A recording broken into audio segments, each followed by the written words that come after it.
2024-2025. Здравейте, уважаеми зрители от Кърджали, където изцяло в синьо ще наблюдаваме много интригуващия двубой, който до момента през сезона показва, че когато го гледаме е равностоен и двата отбора има какво да противопоставят един срещу друг. Така ще бъде и днес, макар че целта пред Арда е доста по-значима, отколкото тази пред Левски. Някои казват, че столичани играят днес двубой без значение, но когато имаш толкова много привърженици зад гърба си, няма двубой без значение, защото трябва да ги израдваш за всеки един възможен момент. От друга страна, Арда Александър Тунчев преследва първите си медали в елита на българския футбол в цялата си история и никога до сега не е бил толкова напред в подреждането, макар че един път под ръководството на Николай Киров вече беше европейски участник, тогава обаче като финалист за националната купа. Александър Тунчев поставя Анатолий Господинов на вратата на Арда днес. В отбрана са Вячеслав Велев, Феликс Ебоя, Емил Вячки и Димитър Велковски.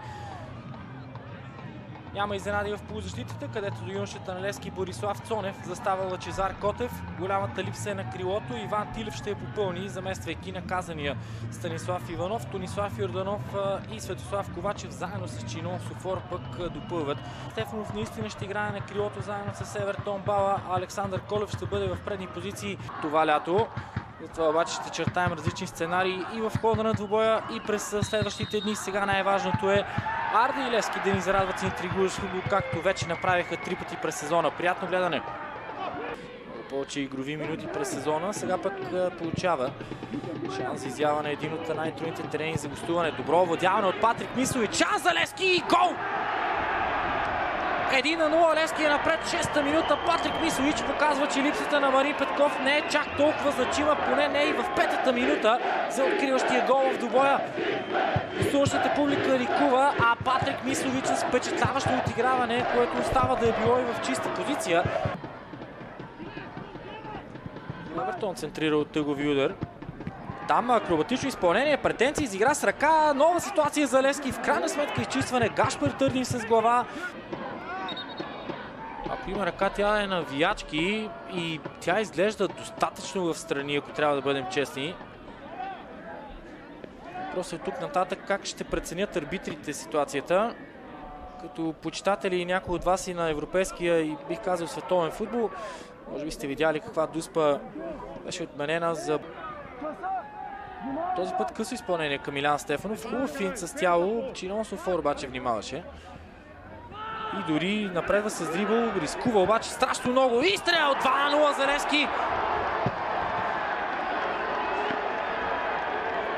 Естествено, че Илян Стефанов е голмайстора. Естествено, защото през всички тези месеци, в които Илян Стефанов чакаше своя шанс, във всички тези месеци, в които той тренираше здраво, трябваше да лекува и тежка контузия, не получаваше чак толкова много шансове Илян Стефанов, необичайно.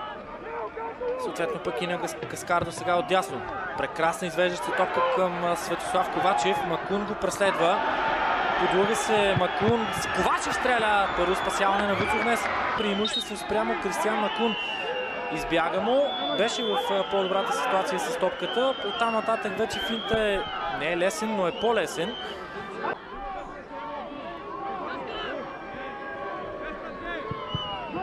Остро изпълнение на Евертон Бала и 3-0. Гол за Кристиан Макун, още един за него във вратата на Арда през сезона. Много категоричен Левски през откриващата част на двубоя срещу Арда. Много опасен в стандартни ситуации. Четвърти корнер, четвърта опасност пред вратата на Анатолий Господинов и на практика второ попадение от тъгов удар. Да, първото дойде след удар извън наказателното поле, но все пак гола на Илян Стефанов също произведе след комбинация от корнер. Ще има ли изстрел от Борислав Цонев. Сини юнош се засилва и стреля. Хубав удар на Цонев, само че не точен.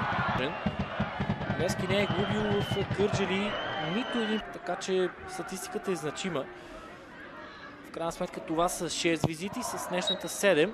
Края на първата част, пълен контрол от Левски. Всяка една грешка, която той допусна, най-вероятно ще бъде обяснена с точно това. Разбира се, ще бъде логично да бъде по този начин. Дали е грешка, дали не е точност, без значение. Опитаха в Арда. Мислович го преследва, но не е много близо. Центриране на Велев. Шанс за Арда. Неточен изстрел. Интересно тук Иван Тилев дали потърси далечния ъгъл. Своето отиграване. Много хубава акция от Арда. Клубният рекорд за Левски от поредни голове, поредни мачове с гол в първенството може да бъде изравнен до края на сезона. 23. Арда търси своя гол днес. Изстрел, който минава покрай вратата на Вуцов.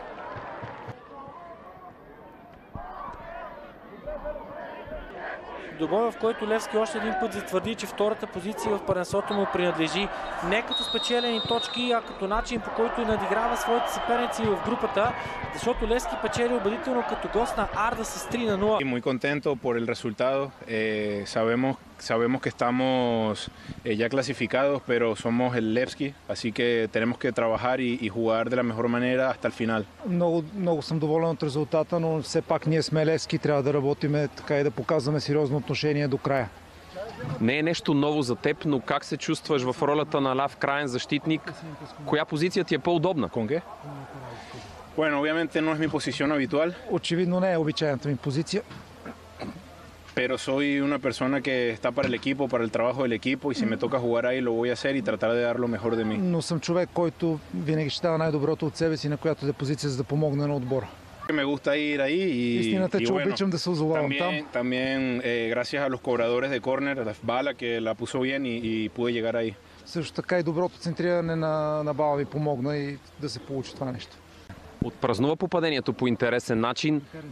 Имаше преди минути и шеги с твоите съотборници, но какво се криеше зад този вид радост? Sí, bueno, ese es mi apodo desde niño, así que bueno, es bueno que ahora Bulgaria conozca al dinosaurio. Това е моя запазена марка и така прякора, който получих от дете, и се радвам, че България вече така познава моята запазена марка. Que lo he dicho desde que llegué, he sido una persona muy feliz aquí, los fanáticos, mis compañeros, el staff me ha ayudado mucho. Така е, това го казвам още от самото начало. Имате право, всички тук се чувствам много добре, много щастлив, всички много ми помагат, съотборниците, колегите и всички, които работят в клуба. La verdad es que estoy muy feliz aquí y como lo que recibo trato de darlo en la cancha. И това, което получавам, се опитвам да се за отношението, което получавам, се опитвам да се отблагодаря с играта си на терена. И los resultados se han dado. И резултатите дойдоха. Това ли е най-силната част на Левски под ваше ръководство? Това ли е най-силното полувреме? No me atrevería ahora a asegurarlo.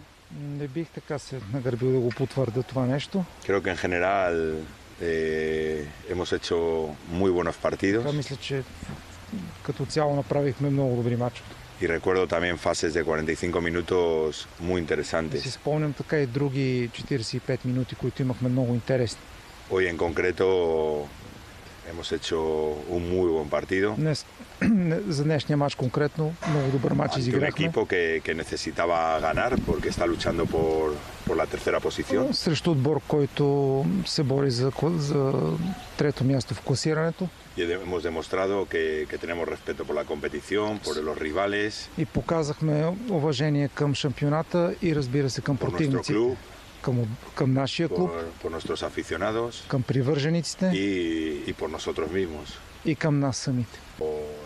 Me ha demostrado una actitud formidable desde inicios de enero que llegamos.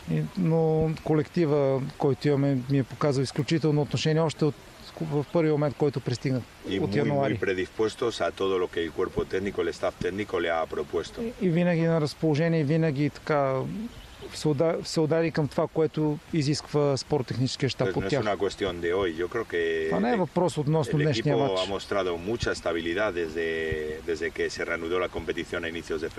От началото на февруари, откакто се поднови шампионата, смятам, че така доста стабилни игри показва отбора.